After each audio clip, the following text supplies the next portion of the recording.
నమస్తే.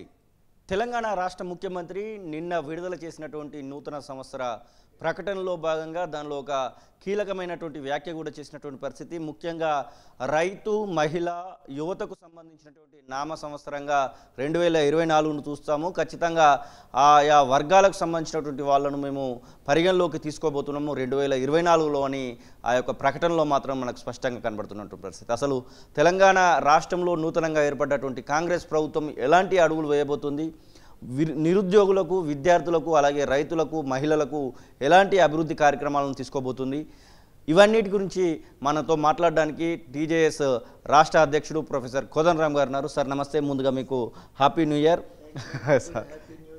సార్ ఎట్లా ఉంది సార్ ఈ నిన్న విడుదల చేసినటువంటి ప్రకటనను కూడా మీరు చూసినట్టున్నారు. నిరుద్యోగులను, దానిలో స్పష్టంగా యువతను స్పృశిస్తూ రేవంత్ రెడ్డి ప్రకటన మాత్రం కనబడతా ఉంది. ఎట్లా చూసుకోవచ్చు అంటారు? అది మంచి ఆహ్వానించదగినటువంటి పరిణామంగా చూస్తున్నా. విషయం ఏంటంటే ఈ మూడు వర్గాలకు ప్రాధాన్యతనిస్తాను, ఈ సంవత్సరం వాళ్ళనే దృష్టిలో పెట్టుకొని ప్రభుత్వం పనిచేస్తుందని చెప్పటం నా దృష్టిలో అది ఒక మంచి డెవలప్మెంటే. అది మంచి ఎందుకంటే ఈ మాట ఎందుకంటున్నానంటే ఈ వర్గాలే ప్రధానంగా మరి కాంగ్రెస్ గెలిపించడంలో ఒక ముఖ్య పాత్ర పోషించినాయి.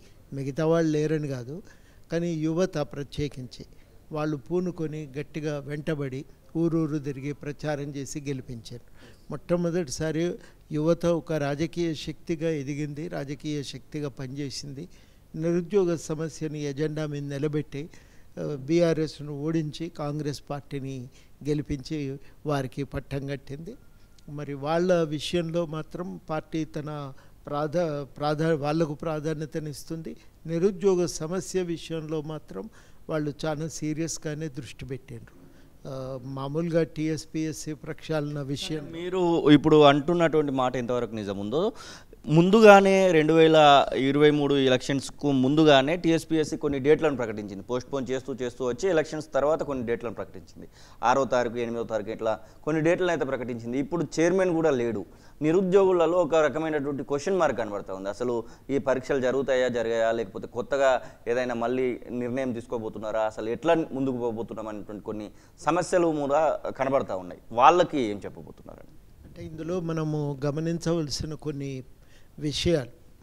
మొట్టమొదటిది ఏంటంటే ఒక టీఎస్పీఎస్సీ సభ్యులు, ప్రభుత్వం కూడా చాలా చాకచక్యంగా వ్యవహరించింది.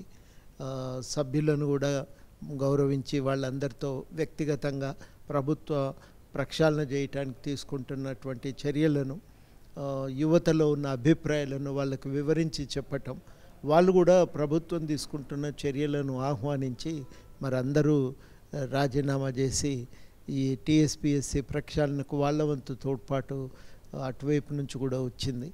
ఇప్పుడు జరగవలసింది ఏంటంటే గవర్నర్ దాన్ని ఆమోదించిన తర్వాత కొత్త కమిటీని వేయాలి. గవర్నమెంట్ కూడా కమిటీ విషయంలో సీరియస్గానే దృష్టి పెట్టింది. కొంత సమర్థవంతంగా, నీతివంతంగా దాన్ని నడిపే వాళ్ళు కావాలని చూస్తున్నారు. మంచి వాళ్ళు దొరకంగానే తప్పనిసరిగా వాళ్ళు కమిటీ కూడా వేసి పని ప్రక్షాళన ఒకవైపు, రెండో వైపు ఉద్యోగాల భర్తీ, రెండు కార్యక్రమాలను కూడా మొదలు పెట్టాలని నిర్ణయానికి వచ్చిండ్రు. దాని ప్రకారమే మరి వాళ్ళ మెగా డిఎస్సికి ప్రిపరేషన్స్ మొదలైనవి. అట్లాగే మరోవైపు గ్రూప్ 2 వాయిదా వేసి కమిటీ వేసిన తర్వాత వెంటనే గ్రూప్ 2 జరపాలని, క్యాలెండర్ అనుకున్న విధంగానే మొత్తం ఉద్యోగాల భర్తీని పూర్తి చేయాలని ఆ విషయంలోనైతే కొంత శ్రద్ధ పెట్టిండ్రు, దృష్టి పెట్టి దాన్ని చేయాలనే ఆలోచనతోనే ఉన్నారు. తప్పకుండా ఈ సంవత్సరం యువతకు న్యాయం జరుగుతుందనే విశ్వాసం అయితే నాకుంది. ఒక్కదానికే పరిమితం కాకుండా ఈ ఉద్యోగాలకు వెలుపల ఉన్న మిగతా యువత కోసమని మరి వాళ్ళు ఈ స్కిల్ డెవలప్మెంట్ కోసం ఒక యూనివర్సిటీని పెట్టాలని, ఆ యూనివర్సిటీని పెట్టడమే కాదు స్కిల్ డెవలప్మెంట్ కోసం ఐఐటీలను గుర్తించాలని, ఐటీఐలను గుర్తించాలని, అట్లా ఒక పని అయితే రెండు వైపులా కూడా మొదలైంది. ఇది వేగవంతంగా ముందుకు నడవటానికి మా వంతుగా మేమందరం కూడా ఒక సహకారం అయితే అందిస్తూనే ఉన్నాం. తప్పకుండా మా అందరి తోడ్పాటు కూడా ఉంటుంది ఈ విషయంలో గవర్నమెంట్కు. తొందరగా సాధించుకునే ప్రయత్నం అయితే చేద్దాం. ముఖ్యమంత్రి ఇంటి దగ్గర ఎంతమంది ఉంటున్నారో ప్రొఫెసర్ కోదండరామ్ ఇంటి ముందు ఆఫీస్ దగ్గర కూడా అంతమంది కనబడుతున్నారు. ఇప్పుడు మేము వస్తూ ఉంటే వాళ్ళ చేతులలో ఒక బుకే కనబడుతుంది, ఒక సమస్యకు సంబంధించినటువంటి పత్రాలు కనబడుతూ ఉన్నాయి. ఎన్ని సమస్యలు, ఎన్ని రకాలైనటువంటి సమస్యలు ఈ యొక్క ప్రభుత్వం ఏర్పడ్డ పంచాలు ఇప్పటి వరకు వచ్చి ఉంటాయి మీ దగ్గరికి? చాలానే వచ్చినాయి, అంత ఉండదులే, కానీ అదొక పెద్ద సముద్రమే. మా దగ్గర ఒక నీటి బిందువులాగా వస్తూనే ఉంటారు. ఎన్నో చాలా విషయాలు, ఉద్యోగస్తులవి, అడ్వకేట్లవి, నిరుద్యోగులవి, తర్వాత రకరకాలుగా భూమికి సంబంధించిన సమస్యలు, తర్వాత మేధావులు చాలామంది పురోగతికి సంబంధించి తీసుకోవలసిన నిర్ణయాల గురించి మాట్లాడుతున్నారు. అవన్నీ రకరకాలుగా వస్తున్నాయి సూచనలు. మంచి ఒక ఉత్సాహం జనంలో ఉంది, ఒక మార్పు అయితే సాధించుకోవాలి. ఇప్పుడే తెలంగాణ వచ్చినట్టుగా భావిస్తున్నారు అందరు. అప్పుడు 2014లో కూడా ఇట్లా కొంత సూచనలు వచ్చినాయి, కానీ అది వెంటనే ఆవిరైపోయినాయి. ఇక ప్రభుత్వ వ్యవహార శైలి చూసిన తర్వాత అవి ఆవిరైపోయినాయి. నిజానికి ఉత్సాహం ఉండే, అందరు సెక్రటేరియట్కి వచ్చేటప్పుడు తండోపతండాలుగా వచ్చి మనం ఇంతకాలం చూడలేదు, సెక్రటేరియట్ ఎట్లుందో చూద్దామని లోపలికి పోయి చూసి ఒక నెల రోజులు అట్లా మామూలుగా గుంపులుగా వచ్చాను. వచ్చిన తర్వాత చాలామంది సమస్యలు కూడా రిప్రజెంటేషన్ అప్పుడు మేము చేయగలిగినాం. కొన్ని అయినాయి, కొన్ని కాలేదు. కానీ అప్పుడు ఆ గవర్నమెంటే మెల్లమెల్లగా ప్రజలకు తనకు మధ్యన ఒక దడి కట్టుకోవటం ప్రారంభించింది. ఎప్పుడైతే 2-3 నెలల్లో ప్రభుత్వ వైఖరి స్పష్టమైందో ఇక వాళ్ళు దడిగట్టుకున్నారు, మనల్ని రాణిస్తలేరు అని అర్థమైనాక ఇక వాళ్ళు జనం దూరం అయిపోయినారు. వాళ్ళ ఉత్సాహం అంతా కూడా అది పూర్తిగా నేను ఇంతసేపు చెప్పినట్టు ఆవిరైపోయింది. ఇప్పుడు ఈ గవర్నమెంట్ ఏం చేస్తున్నదంటే దానిపైన నీళ్లు జల్లి దాన్ని అణిచే ప్రయత్నం ఏం చేయట్లేదు, దాన్ని ప్రోత్సహిస్తున్నది. కంచెలు గత గవర్నమెంట్ నిర్మించిన కంచెలు తొలగిస్తున్నది, ప్రజలకు గవర్నమెంట్కు మధ్యన వారధిని నిర్మించే ప్రయత్నం చేస్తున్నది. ఇది నా దృష్టిలో ఒక మంచి పరిణామంగానే నేను చూస్తున్నా. కాళేశ్వరంకు సంబంధించి చాలా కీలకంగా కొట్లాడినటువంటి వ్యక్తి ప్రొఫెసర్ కోదండరామ్, అటు జేఏసీగా అటు దాని తర్వాత మీరు పెట్టినటువంటి పార్టీ తరఫున కూడా.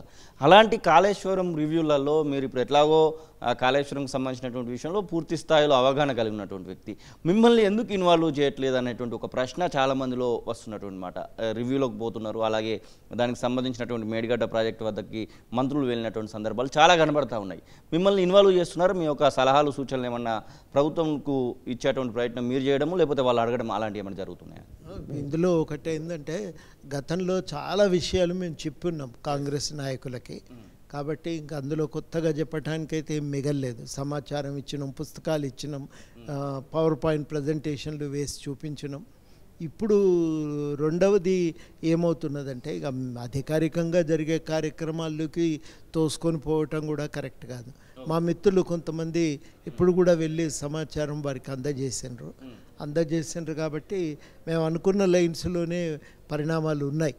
మేమేం కోరుకున్నామంటే ఒక పెద్ద ఎంక్వైరీ జరగాలి, ఆ ఎంక్వైరీ ఆధారంగానే నిర్ణయాలు తీసుకోవాలని. వాళ్ళు కూడా ఎంక్వైరీ మీదనే దృష్టి పెడుతున్నారు. తర్వాత రెండవది దాంట్లో జరిగిన లోపతాపాల మీద మొత్తంగా ఒక వివరమైన నివేదిక విడుదల చేస్తామన్నారు.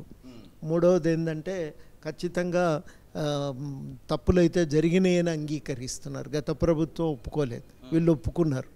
ఈ తప్పుల మీద విచారణ జరుగుతుందనేది అది అట్లా ఉండగా ఇది వాళ్ళు అధికారికంగా గవర్నమెంట్ కూడా తప్పులు ఉన్నాయనేది అయితే ఒప్పుకుంటున్నారు. దాంతో ఏమవుతున్నదంటే ఒక చర్చ ముందుకు పోవటానికి ఆస్కారం కలిగింది.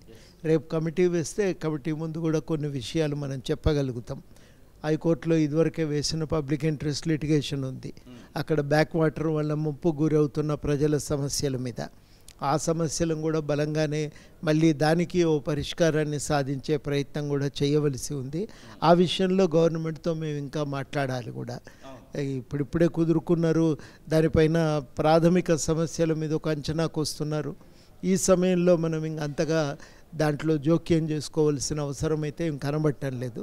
తప్పనిసరిగా సమయము సందర్భాన్ని బట్టి ఏదన్నా విషయాలుంటే గవర్నమెంట్కు చెప్తాము, ఆ విషయాల మీద ఓ పరిష్కారాన్ని సాధించే ప్రయత్నం కూడా చేస్తాం.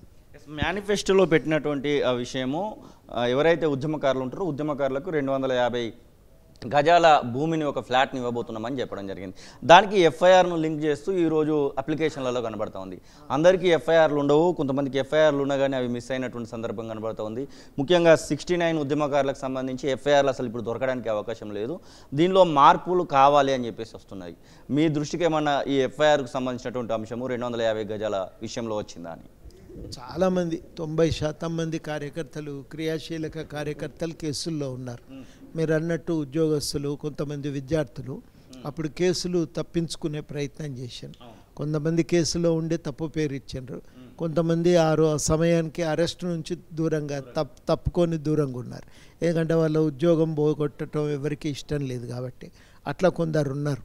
ఇప్పుడు ఇది ఓన్లీ అప్లికేషన్ దశ కదా.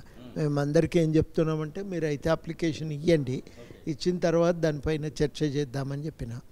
ఆ సమాచారం అంతా తీసుకొని దాంట్లో ఏమన్నా ఉంటే అప్పుడు గవర్నమెంట్కు కావలసిన సూచనలు అందజేద్దామని చెప్పి కొంతమంది మీద కేసులు ఉన్నాయి. కానీ 90% మంది మీద ఏదో ఒక కేసు ఉంది. ఏం లేకపోయినా మిలియన్ మార్చుకు పోతున్నారని దిగ్బంధనం చేసి 151 కింద అరెస్ట్ చేసినవన్నా ఉన్నాయి. మేము శాంపుల్గా నర్సంపేటలో చూసినాం. నర్సంపేటలో ముఖ్య పాత్ర పోషించినప్పుడు అక్కడ అంబటి శ్రీనివాసు కూర్చొని ఎవరెవరున్నారు, ఏంది, ఎంతమంది మీద ఉన్నాయి కేసులు అని ఊరికే అట్లా పైన ఎంక్వైరీ చేస్తే దాదాపు చాలామంది మీద కేసులు ఉన్నాయి.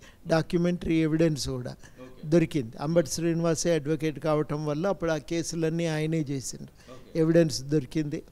అవన్నీ తీసి ఇప్పుడు వాళ్ళు ఈ అప్లికేషన్ వాళ్ళు సాక్ష్యంగా దాన్ని సేకరించి పెట్టుకున్నారు.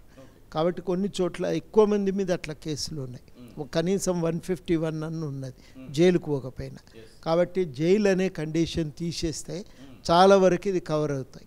ఇది కాని వాళ్ళ విషయంలో ఏం చేయాలనేది గవర్నమెంట్కు సమయం వచ్చినప్పుడు తగు సూచనలు కూడా చేయాలని నిర్ణయించుకున్నాం. మాకు కూడా ఒక ఐడియా ఉంది ఎట్లా గుర్తించాలి అనేది. కాబట్టి అవన్నీ చూసి దాని ప్రకారం సలహా ఇస్తాం గవర్నమెంట్.